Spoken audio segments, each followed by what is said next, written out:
Okay, Casey's now going to demonstrate the proper technique for repetitive cervical traction. Casey, if you'd step up to the wall.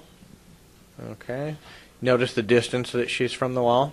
It's about 1 foot away from the wall, definitely a foot or less. Preferably even a little closer, maybe about 6 inches or so. Now, the key to this is making sure that the height of the traction device is correct relative to the patient. So we have this one set up to where it is the right height for Casey. So if you'll notice, when she looks straight up, as high as you can, and then goes to place the device over her head, that she has to look virtually straight up in order to make room to get the traction handle underneath of her chin. So go ahead and do that now. It should be as far as you can extend, as high up as you can look to get that thing underneath your chin. That's going to put the lordosis in the cervical spine. It's going to put us in the proper position to achieve our objective, which is to increase the height of the cervical discs and to promote a proper lordosis in the cervical spine. So once she's positioned correctly, underhand grip, right? Remember, as you're performing this exercise, this is not, I repeat, not a chin up.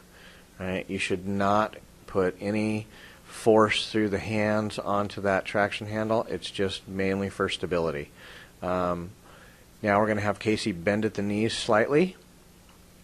Again, about 20 degrees of bend in the knees. You want 10 to 20 pounds of pressure.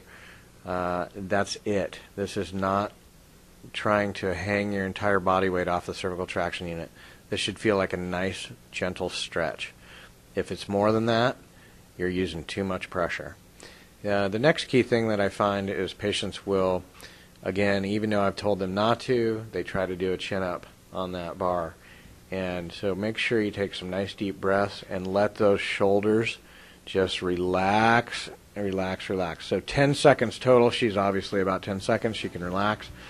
And you would then wait for a couple of seconds and then repeat that exercise.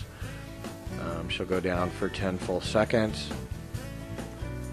And after 10 full seconds, notice the deep diaphragmatic breathing, letting the shoulders relax. Then she can, and you're done. Okay? That exercise will be repeated 10 times.